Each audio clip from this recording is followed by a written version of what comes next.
ओम नमो बुद्धाय। बंधुओं, आज बुद्ध पूर्णिमा के अवसर पर आप सब लोगों को मेरा प्रणाम।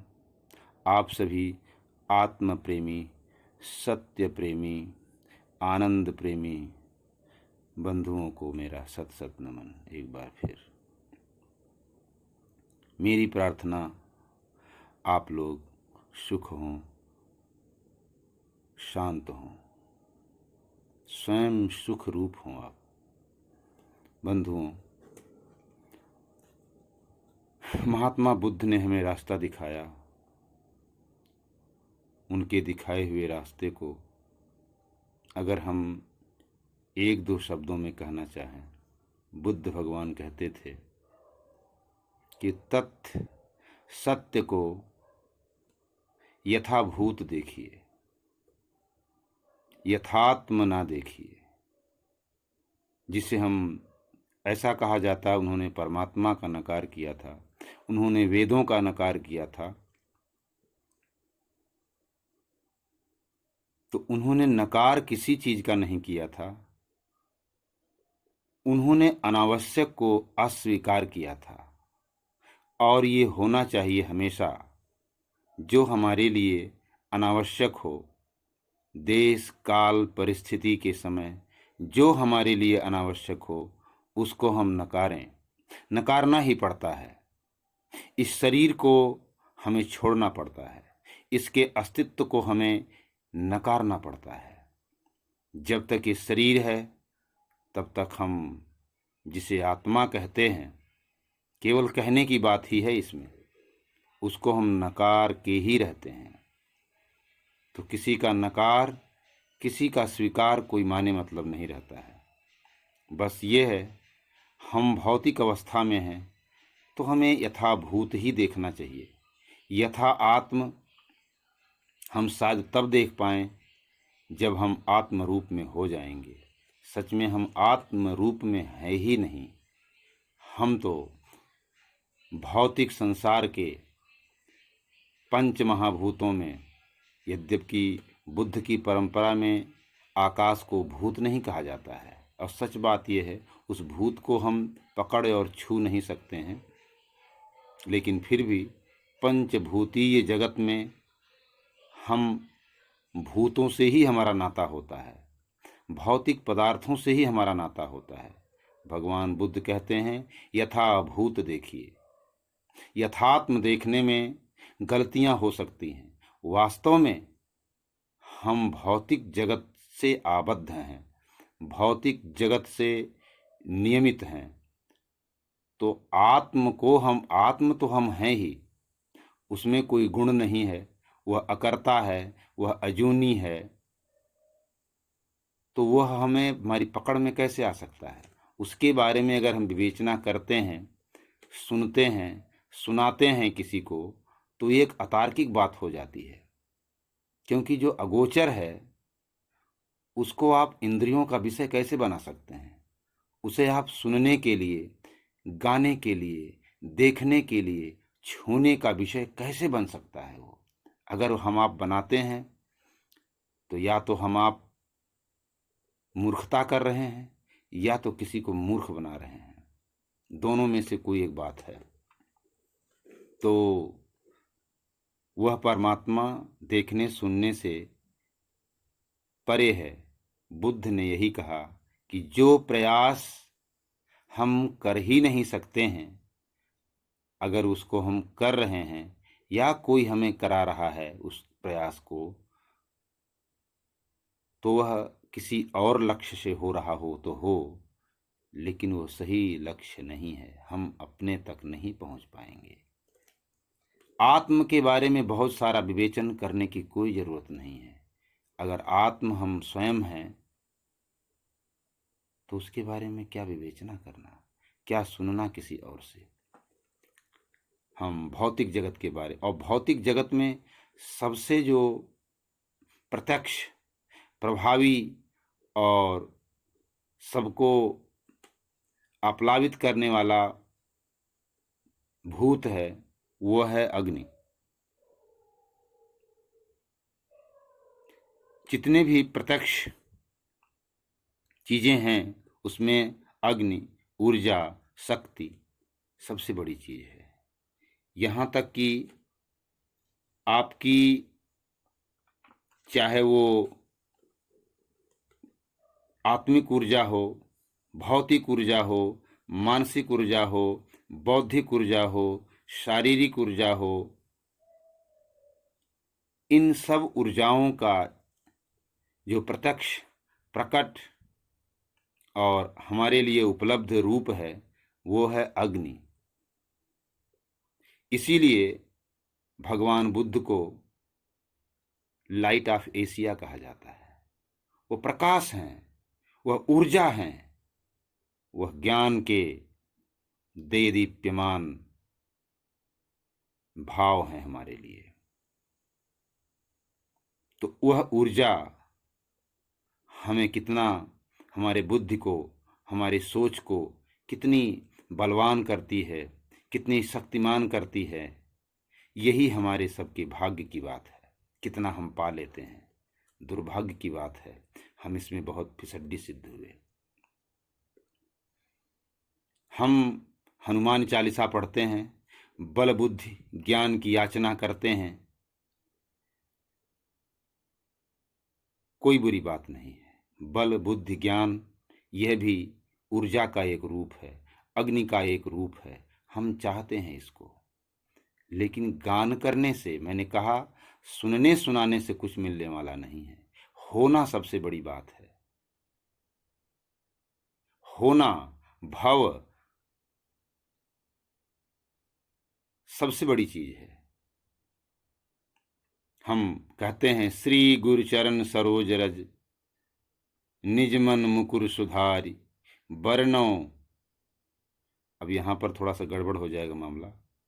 हम रघुबर विमल का जस नहीं सुनना चाहते, ना सुनाना चाहते, क्योंकि रघुबर तो गुणातीत है।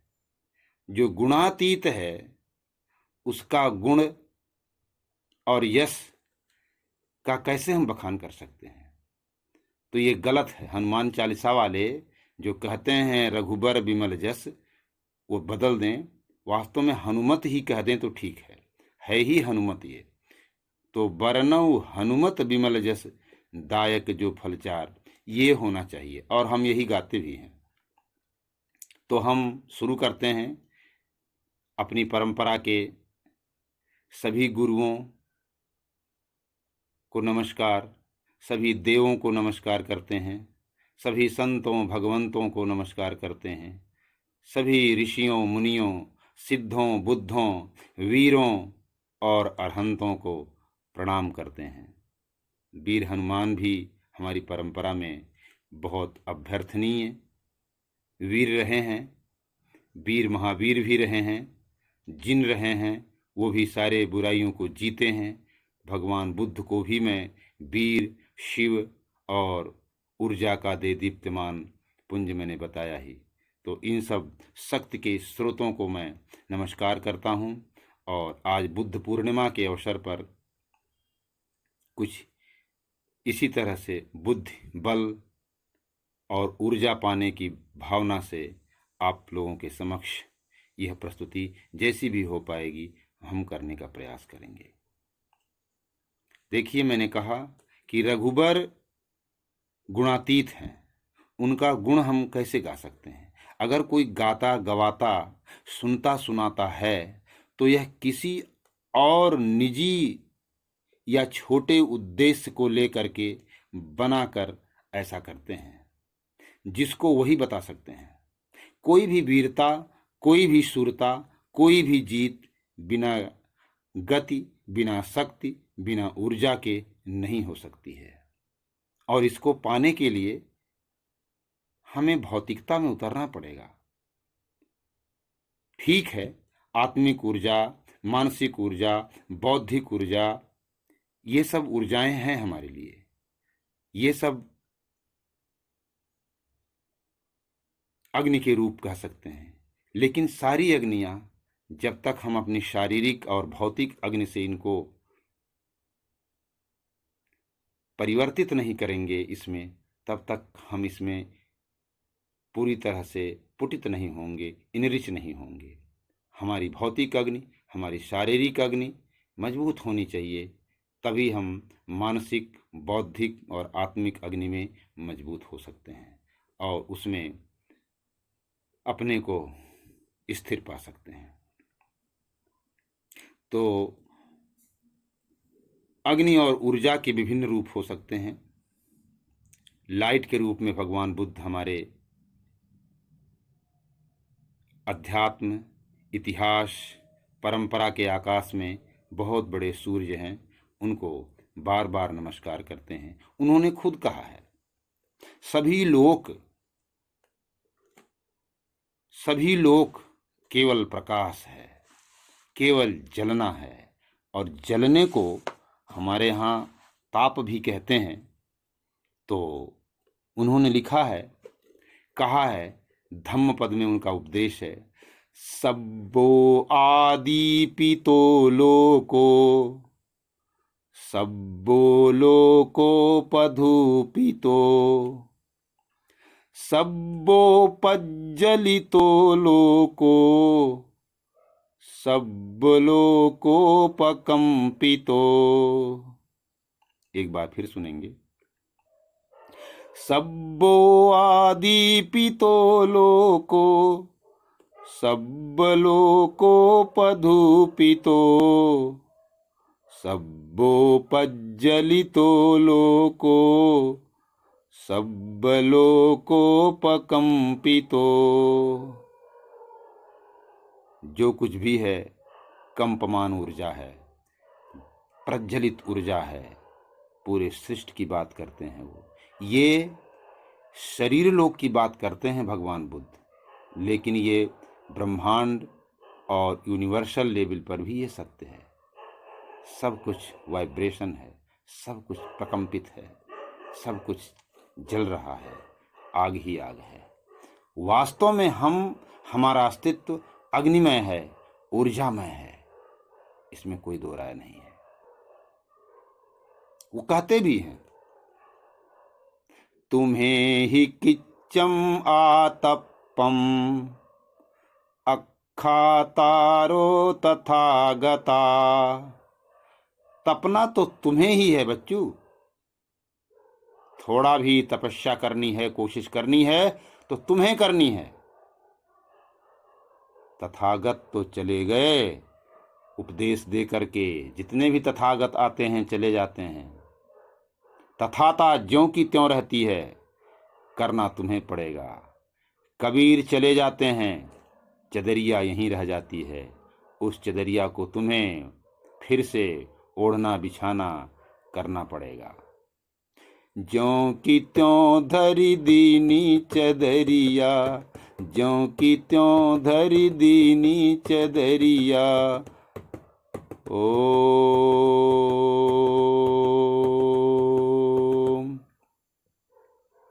नानक, मीरा, रैदास, गोरख, कबीर सब चले गए। गोरखनाथ ने भी यही कहा था, ये चादर, ये शरीर, इसमें अलख जो है, जो अलक्षित है, उसको लक्ष्य पर लाने के लिए, उसे देखने के लिए, जो अलख है उसको हम कैसे देख सकते हैं, उसके देखने की विधि बताया उन्होंने, जिसे विपश्यना कहा गया। देखने की बात कही गई उन्होंने कहा। और मन, चित्त अग्नि रूप है, ऊर्जा रूप है।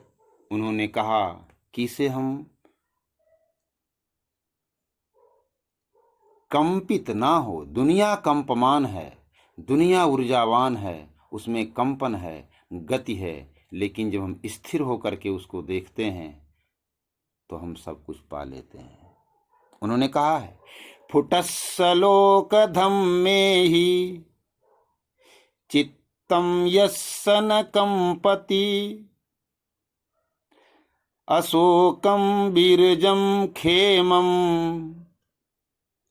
एतं मंगलमुत्तमम्। फुटकर चीजों में, छोटी छोटी चीजों में, सामान्य धर्मों में जिनका चित्त कंपित नहीं होता है, डिस्टर्ब नहीं रहता है, वही अशोक पाते हैं। उन्हें कोई शोक नहीं होता है, उन्हें कोई रोग नहीं होता है, खेम क्षेम सुख सब कुछ उन्हें मिलता है। यही सबसे बड़ा मंगल है। इससे बड़ी शिक्षा और क्या होगी। भगवान बुद्ध फिर कहते हैं, उनको कमजोर कहा जाता है,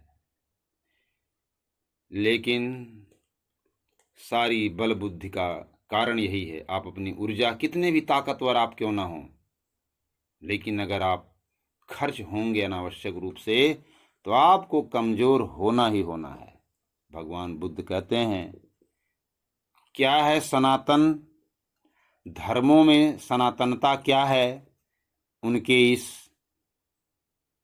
इन शब्दों में आप पा जाएंगे। नहीं वेरे न वेरानी सम्मंतीध कुदाचनं, नहीं वेरे न वेरानी सम्मंतीध कुदाचनं,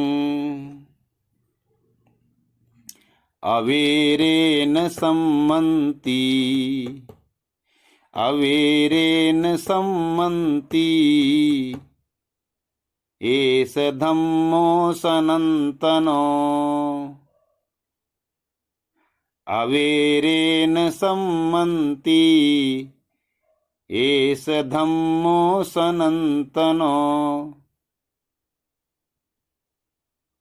यह धर्म सनातन है। क्या? वैर से वैर को नहीं जीत सकते हैं, अवैर से ही जीता जा सकता है वैर को। अब वो अवैर का रास्ता क्या है, ये हमारी जिम्मेदारी है खोजने की। बुद्ध इसको बताने नहीं आएंगे। हम इसमें 100% असफल हुए हैं। नहीं तो यूक्रेन और रूस नहीं होता, भारत आक्रांत नहीं रहता चाइना से। अवेरे नहीं वेरे न वेरानी सम्मन्तीध कुदाचनं, अवेरेन सम्मन्ति एष धम्मो सनातनो, एष धम्मो सनातनो। यही धर्म है सनातन। बुद्ध ने कहा है इसको, बुद्ध ने कहा है इसको, याद रख लो। अब आते हैं ऊर्जा के रूप को, ऊर्जा के स्रोत को हम अग्नि कह सकते हैं। अग्नि कहने में कोई गड़बड़ नहीं है, अग्नि ही सब कुछ है। ये मॉडर्न फिजिक्स भी स्वीकार करता है। अग्नि सबसे महत्वपूर्ण महाभूत है। शेष सब भूत इससे ही भावित प्रभावित हैं। महात्मा बुद्ध ने कहा है कि सत्य तथ्य को यथा आत्म नहीं यथा भूत देखिए। विपश्यना की पद्धति यही है। उसमें कोई देवता, कोई परमात्मा की अभ्यर्थना, कोई पूजा नहीं की जाती है। बुद्ध ने अपने को पूजने के लिए नहीं कहा था, अपना कीर्तन करने के लिए नहीं कहा था, अपनी मूर्ति लगाने के लिए नहीं कहा था। ये पाप हमने किया है, इसका फल हम भोग रहे हैं। उन्होंने कहा था यथा आत्म नहीं यथा भूत देखिए। भूत में सबसे पहली चीज क्या है? अग्नि है। अग्नि को हमने समझा नहीं और अन्यान्य भौतिकताओं में अपने को आलोड़ित डुबाते चले गए। आत्मा परमात्मा की जिद और आग्रह ना करने की बात कही थी भगवान बुद्ध ने। उन्होंने इसका इनकार नहीं किया था। कोई परमात्मा नहीं, कोई देवता नहीं, कोई ईश्वर नहीं। अरे है तो है, देखो तुम, खोजो तुम, पाओ तुम पाओ, हम क्यों बता दे तुमको। बस इसी बात पर उनको तड़ी पार कर दिया गया था भारत से। आज भी तड़ी पार ही हैं वो, हमारे कम से कम दिमाग से, बुद्धि से। उन्होंने कहा था, आत्मा परमात्मा की जिद और आग्रह छोड़िए। पहले से पाल लेने की कोई जरूरत नहीं है इन सब चीजों को। है तो है, नहीं होगा तो नहीं होगा। आप देखिए तो सही, वस्तुगत तरीके से देखिए, ऑब्जेक्टिव तरीके से देखिए, यथाभूत देखिए। इसमें सब्जेक्टिव होने की कोई जरूरत नहीं है। बस इतना ही कहा था भगवान बुद्ध ने। आप मात्र यथाभूत देखिए। सत्य, तथ्य, सब व्यापार, संस्कार, सृष्टि, दृष्टि, सब कुछ अनावृत हो जाएगा, अनकवर्ड हो जाएगा, डिस्कवर्ड हो जाएगा। सब कुछ आपके सामने आ जाएगा। आप देखें तो सही, विपश्यना इसके सिवा और क्या है? यही है केवल विपश्यना। सब कुछ अनावृत हो जाएगा। आपका अहंकार, आपका मैं, आपकी अस्मिता, आपकी आत्मा, आपका परमात्मा, आपका देवता, आपका संसार, सब कुछ खत्म हो जाएगा। बचेंगे केवल आप। आप वो कौन है? आप ही निर्णय करें इसके। आप दो भी नहीं रह जाएंगे, शायद एक हो जाएं। तब ना आप सुनने वाले बचेंगे, न मैं सुनाने वाला बचूंगा। लेकिन इन सब बड़े उलझाव में उन्होंने किसी को उलझाया नहीं। उन्होंने कहा, छोड़ो इन सब की बातों को, आओ जीवन में। जीवन में हम देखते हैं तो दुख है। जिसे हम सुख कहते हैं, उसको भी आगे पीछे थोड़ा सा करके अगर देखेंगे तो जो आज का सुख है वो आने वाले दिनों का दुख है। जो आज का दुख है वो कभी किसी दिनों का सुख रहा होगा। तो सब दुख ही दुख है। उन्होंने कहा, दुख के सिवा और कुछ नहीं है। चार बड़े आर्य सत्य उन्होंने दिए। आर्य शब्द हम बौद्धों से नहीं रखते हैं। बौद्ध लोग कहते हैं कि आर्य शब्द ही हमारा नहीं है, ना हम जानते हैं आर्यों को। नए नए मिथक गढ़े जा रहे हैं। ध्यान दीजिएगा, उन्होंने चार आर्य सत्य दिए थे। और ये आर्य सत्य कोई बड़ी चीज नहीं है, बहुत छोटी चीज है। कुछ लोगों को लगता है समझ में नहीं आ रहा, एक ही चीज को बार बार दोहरा रहे हैं वो, लेकिन समझिए इसको। उन्होंने कहा था, दुख सबसे बड़ा सत्य है, जिसे हम सुख भी कहते हैं।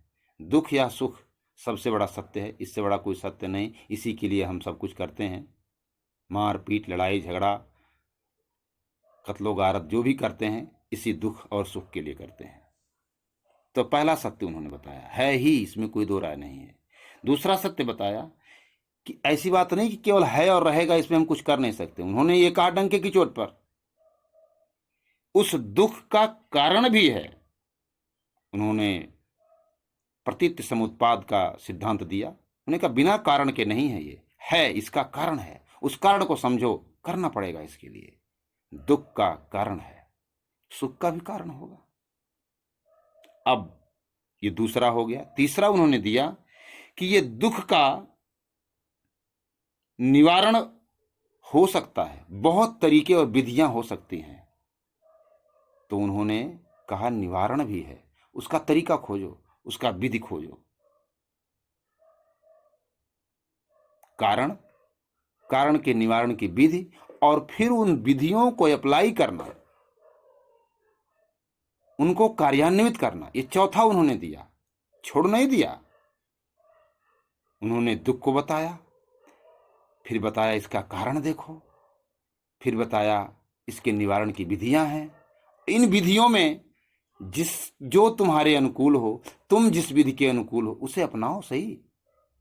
वह निवारित होगा, खत्म होगा। और जब तुम्हारे दुख खत्म हो जाएंगे, निवारण हो जाएगा, तो बचेगा क्या? निवारण के साथ ही अग्नि, जिसे तुम आत्मा कह लो, परमात्मा कह लो, ऊर्जा कह लो, कुछ भी कह लो, वह भी बुझ जाएगी, वो भी बचेगी नहीं। अगर वो अग्नि है, भौतिक अग्नि है, तो बुझ जाएगी। अगर वो आत्मिक है तो हो सकता है कुछ बचे, उसको तुम ही जान पाओगे, वह आत्मा ही जानेगी, उसका बखान नहीं किया सकता है। वह अव्याख्येय है, अनिर्वचनीय है। वो भगवान बुद्ध ने यही कहा, जो अव्याख्येय चीजें हैं उन पर हम माथापच्ची क्यों करें? और अगर कोई करता है, या तो वह मूर्ख है, या तो वह तुम्हें मूर्ख बना रहा है। उन्होंने केवल यही कहा। अब इस पर कुछ लोग भड़क गए, जिनका काम ही था यही। आज भी वो काम हो रहा है। तो वह अग्नि बुझ जाएगी, बुझना ही है उस अग्नि को। अगर वो भौतिक अग्नि है, दिया हम 24 घंटे थोड़े जलाते हैं। जब तक सूरज नहीं निकला होता है तब तक केवल दिया जलाते हैं, नहीं तो उस दिया को हम बुझा देते हैं। बुद्ध ने केवल यही कहा, निर्वाण का मतलब यही है, दिया बुझ जाना। बुझा दो यार दिया, क्यों जलाओगे? अपना सूरज उग गया, जो स ऊर्ज है, जो ऊर्जा से सहित है, स ऊर्ज को ही सूर्य कहते हैं। वो लाइट हैं, वो सूर्य हैं। भारत के अध्यात्म के, भारत के भौतिक और आध्यात्मिक जगत के सूर्य हैं भगवान बुद्ध। आप भी वही हैं। वो ये नहीं कहे कि हमारे बुद्धत्व से तुम्हारे बुद्धत्व पर कोई फर्क पड़ेगा। तुम अपने बुद्धत्व को प्राप्त कर सकते हो, तुम अपने सूर्यत्व को प्राप्त कर सकते हो। तुम्हारी अग्नि, तुम्हारी ऊर्जा तुम जगा सकते हो। फिर ये भौतिक चीजों की जो दिया लेके घूम रहे हो, ये से बुझ जाएगी, ये आत्मा बुझ जाएगी। तो जब निवारित हो जाएगी ये दिया, उसी को निर्वाण कहा है उन्होंने। वहां पर सूर्य का उग जाना हो जाता है वास्तव में। निर्वाण दिए का बुझ जाना है, जो भौतिक है, जो शारीरिक है, जिसे तुम आत्मिक कहते, जो भी कहते हो, वो बुझ जाएगी और सूर्य उगेगा, सूर्य दिखेगा, सूर्य बनोगे तुम। वह अग्निमय है, ये कहा है उन्होंने। शायद सत्ता सत्य का, सत्ता सत्य में लय हो जाना आपको दिखेगा। इसके बाद भूत और आत्म भी नहीं बचेंगे। आप इसे कहेंगे क्या? ना भूत है, न भौतिकता है, न आत्मिकता है, न अन्य है, न पराया है। क्या कहेंगे इसे आप? व्याख्या नहीं हो सकती है। बुद्ध तो यही कहे ना, अव्याख्येय है। यही तो नेति नेति कहा वेद ने भी। वेद ने भी यही कहा, ईशावास्यमिदं सर्वम्, ईशावास्यमिदं सर्वम्, यही कहा गया है। परमात्मा को वेद ने भी यही कहा है,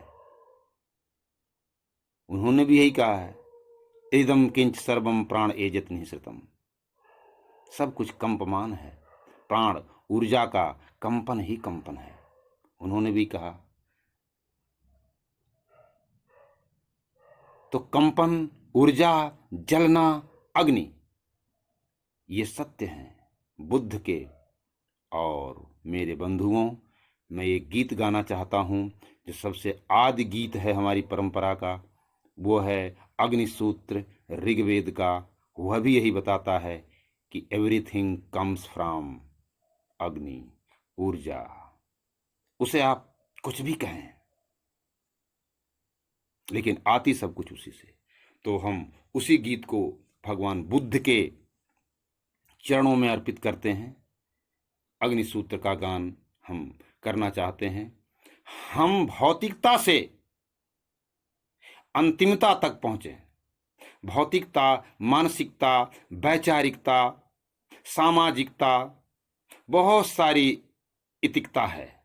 इन सब इतिकताओं से हमें दूर जाना है, हमें पहुंचना है अपने में, उस परम अग्नि में, उस परम ज्योति में, उस परम सूरज में, जिससे बहुत सारी दिया जो टिमटिमा रही है हमारी बुझ जाए, हम स्वयं सूर्य रूप हो जाएं। भगवान बुद्ध की यही साधना है शायद।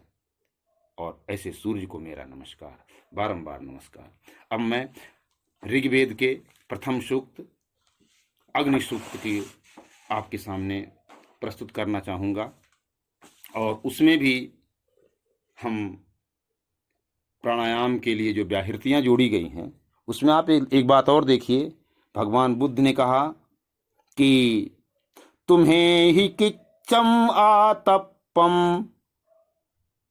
अखातारो तथागता। तपना तो हमें ही पड़ेगा, खोजना हमें ही पड़ेगा, देखना हमें ही पड़ेगा हमारे यहाँ क्या क्या रखा हुआ है।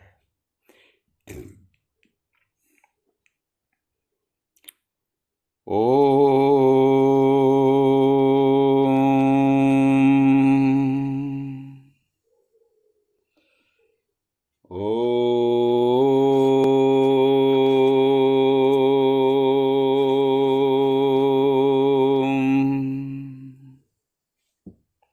अंत में शांति,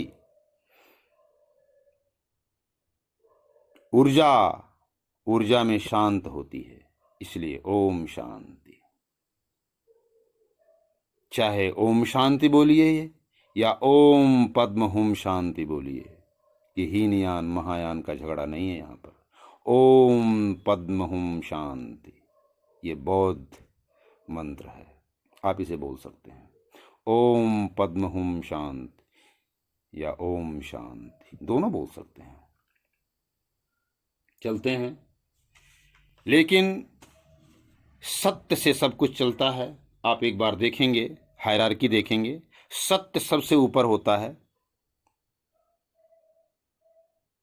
वह जब प्रयास करता है, कोशिश करता है, जाहिर सी बात है प्रयास कोशिश दो के बीच में होती है। कोई भी कार्य दो के बिना नहीं हो सकता है। जैसे ही कार्य होता है वहाँ तपन शुरू हो जाती है, उसे हम तपस्या कहते हैं। तो सबसे पहला है सत्य, जिसे हम सत्यम कह सकते हैं।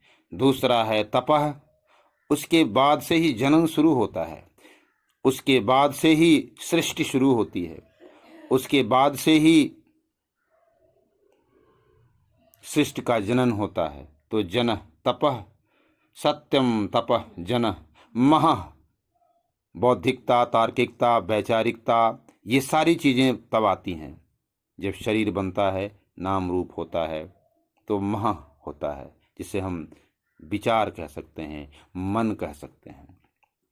उसके बाद आता है स्वरूप, हमारा स्व आता है, जिसमें हमारा शरीर, पूरा जीवन और सब कुछ शरीर दिखता है उसमें।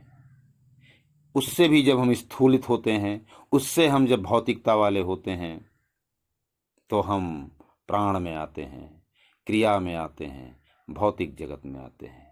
और फाइनल जो हमारा दृश्य जगत है, ये माटी है, ये पत्थर है, ये भौतिक जगत है, ये भू है, ये जमीन है, ये हम देखते हैं। तो भूह भुवः स्वः महः जनः तपः सत्यम, इस तरफ से भी ले सकते हैं और उधर से भी ले सकते हैं। सत्यम तपः जनः महः स्वः भुवः भूः।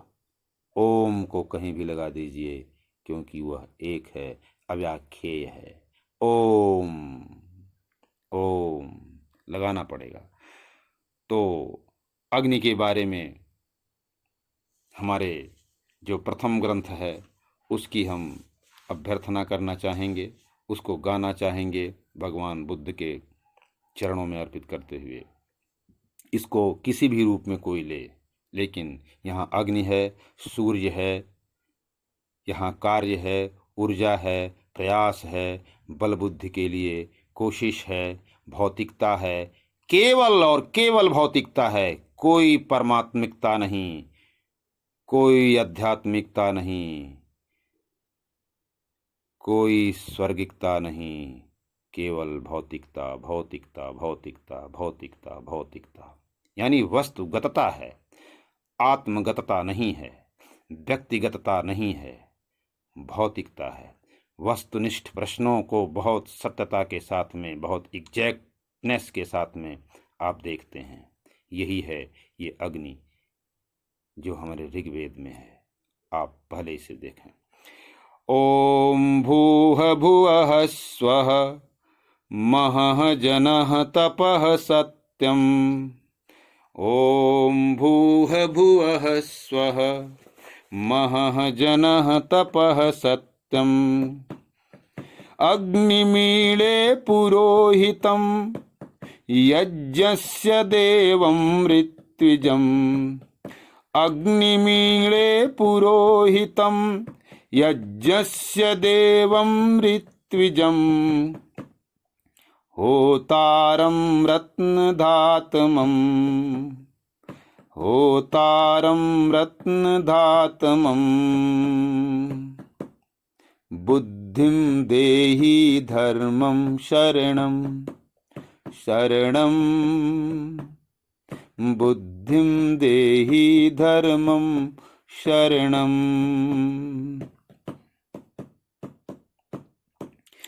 अग्निः पूरबेभिरऋषिभिरीड्यो नूतनरुत् अग्निः पूरबेभिरऋषिभिरीड्यो नूतनरुत् सदेवां एह वक्षति सदेवां एह वक्षति ॐ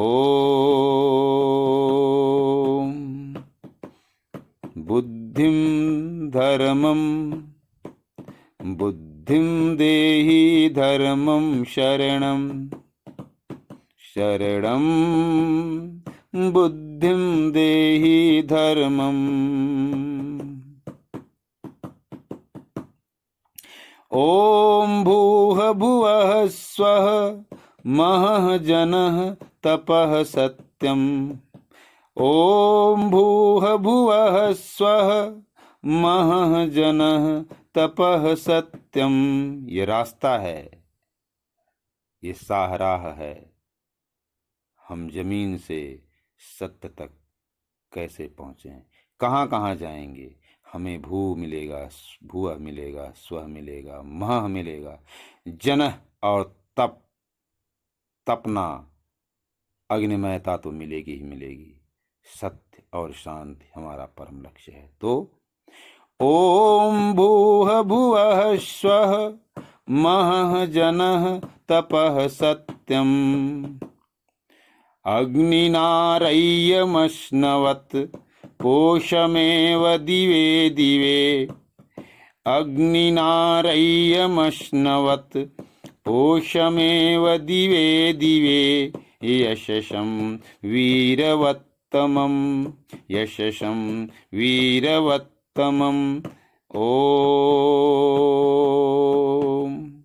बुद्धिं देहि धर्मं शरणं बुद्धिं देहि धर्मं शरणम्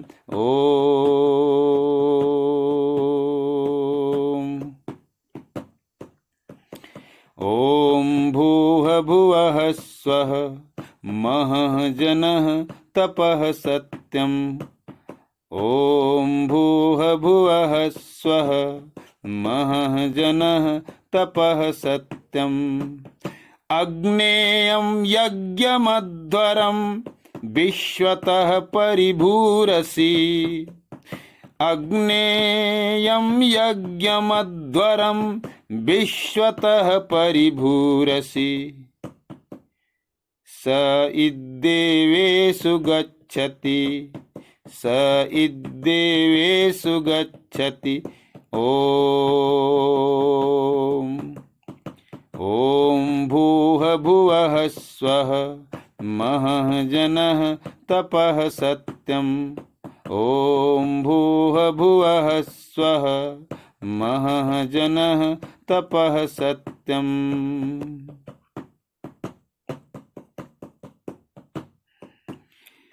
अग्निर्होता कविक्रतुः सत्यश्चित्रश्रवस्तमः अग्निर्होता कविक्रतुः सत्यश्चित्रश्रवस्तमः देवो देवेभिरागमत् देवो देवेभिरागमत् ॐ बुद्धिं देहि धर्मं शरणं शरणं बुद्धिं देहि धर्मं शरणम्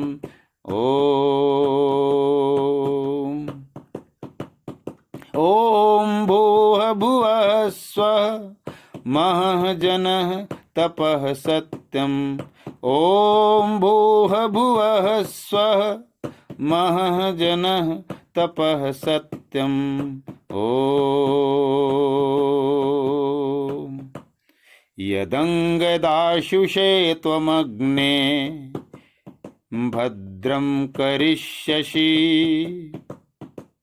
यदङ्गदाशुषे त्वमग्ने भद्रं करिष्यसि। तवेत्तत् सत्यमङ्गिरः तवेत्तत् सत्यमङ्गिरः। ॐ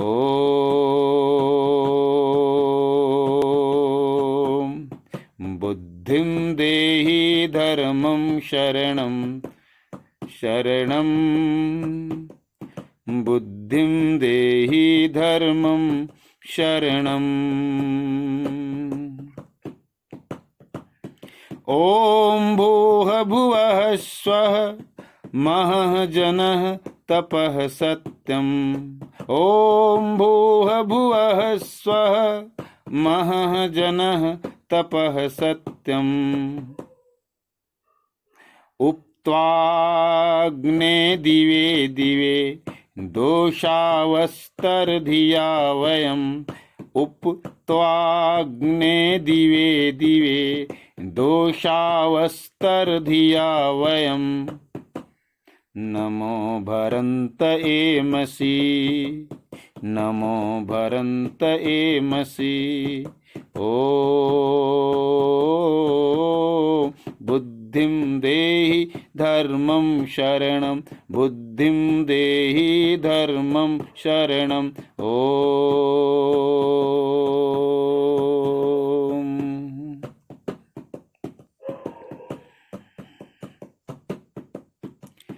ॐ भूः भुवः स्वः महः जनः तपः सत्यम्।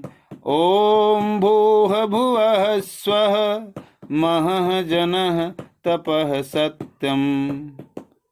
राजन्तमध्वराणां गोपामृतस्य दीदिविं। राजन्तमध्वराणां गोपामृतस्य दीदिविं। वर्धमानं स्वेदमे वर्धमानं स्वेदमे। ॐ बुद्धिं देहि धर्मं शरणं। बुद्धिं देहि धर्मं शरणम्। ॐ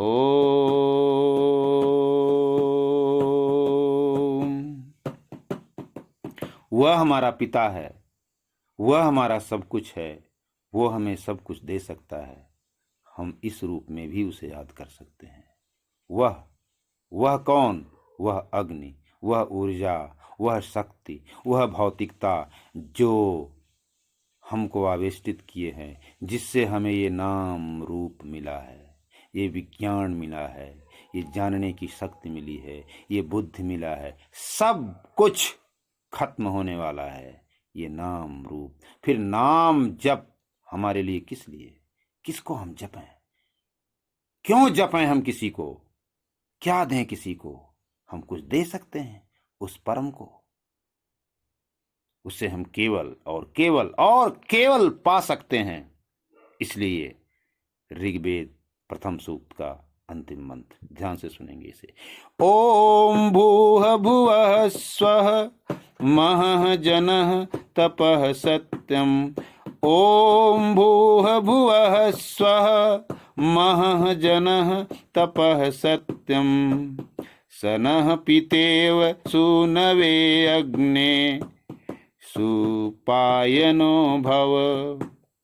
सनः पितेव सूनवे अग्ने सुपायनो भव। सच स्वानः स्वस्तये सच स्वानः स्वस्तये। ओम बुद्धिं देहि धर्मं शरणं। बुद्धिं देहि धर्मं शरणम्। ओम शरणं बुद्धिं देहि धर्मं बुद्धिं देहि धर्मं शरणं बुद्धिं देहि धर्मं शरणं। ओ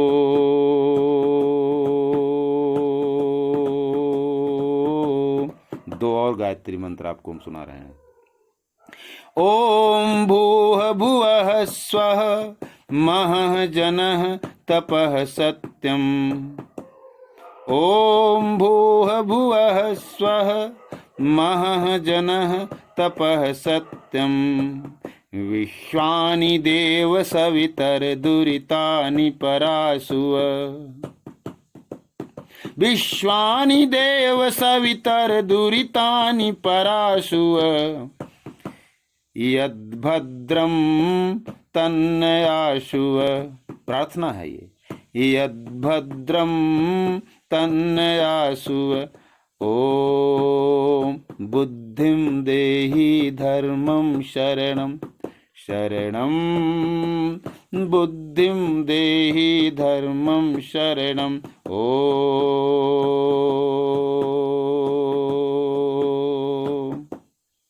और वो जिसको हम केवल गायत्री कहते हैं, जिसमें बुद्ध की याचना की गई है। यद्यपि भगवान बुद्ध याचना की बात नहीं करते हैं, वो कहते हैं प्रयास करो, कोशिश करो। प्रतीत्य समुत्पाद, कार्य कारण का नियम तुमको स्वयं देगा। तुम स्वयं अग्निमय हो तो तुम स्वयं ऊर्जामय हो, इसी से याचना करने की जरूरत नहीं है। लेकिन फिर भी ये गायत्री आपको बुद्ध की याचक बना देती है। फिलहाल आप एक बार देखें। ओम भूः भुवः स्वः महः जनः तपः सत्यम्। ओम भूः भुवः स्वः महः जनः तपः सत्यम्। तत्सवितुर्वरेण्यं भर्गो देवस्य धीमहि। तत्सवितुर्वरेण्यं भर्गो देवस्य धीमहि। धियो यो नः प्रचोदयात्। धियो यो नः प्रचोदयात्। क्यों किसी की याचना करें कि वो हमें हमारा प्रचोदन करे, हमको भाले से कोंचे और तब हमें कुछ मिले। हम ही क्यों न आगे बढ़ के पालें। बुद्धिं देहि धर्मं शरणं बुद्धिं देहि धर्मं शरणं। ओम बुद्धिं देहि धर्मं शरणं बुद्धिं देहि धर्मं शरणं। ओम गीता में इसीलिए भगवान कृष्ण ने कहा है, उन्होंने कहा योग किसी की शरण में जाने की जरूरत नहीं है, तुम कर्म करो, तुम कर्म करो। उन्होंने कहा है तुम खुद बुद्धियुक्त हो और नहीं हो तो हो जाओ। बुद्धियुक्तो जहातीह बुद्धियुक्तो जहातीह उभे सुकृत दुष्कृतो। तस्माद्योगाय युज्यस्व योगः कर्मसु कौशलम्। योगः कर्मसु कौशलम् योगः कर्मसु कौशलम्। कृष्ण भी यही कहते हैं। बुद्ध की तरह से वह बुद्धिमान होने को कहते हैं, तार्किक होने को कहते हैं, स्वयं को पाने को कहते हैं, कर्म के लिए कहते हैं, याचक नहीं बनने को कहते हैं, भिखारी नहीं बनने को कहते हैं, मूर्ख नहीं बनने को कहते हैं। कहते हैं कृष्ण बुद्धियुक्तो जहातीह उभे सुकृत दुष्कृतो। सारे दुष्कृत, सारे सुकृत, सारे पाप पुण्य, इस सब के चक्कर में क्यों पड़ा है तू? छोड़ इसको। कोई पाप पुण्य, कोई दुष्कृत, कोई कृत्य हमेशा के लिए नहीं ठहरने वाला है। तू कर्म तो कर, लेकिन बुद्धि युक्त होकर के कर। योग और कुछ नहीं है, तू कर्म सही से कर, बिल्कुल सही तरीके से। कैसे कर? बिल्कुल कुशलता पूर्वक कर, तो तेरे को सब कुछ मिलेगा। बुद्धि युक्तो जहाती है उभे सुकृत दुष्कृतो, तस्माद्योगाय युज्यस्व योगः कर्मसु कौशलम, योगः कर्मसु कौशलम। फिर तथागत का कहना देख लीजिए।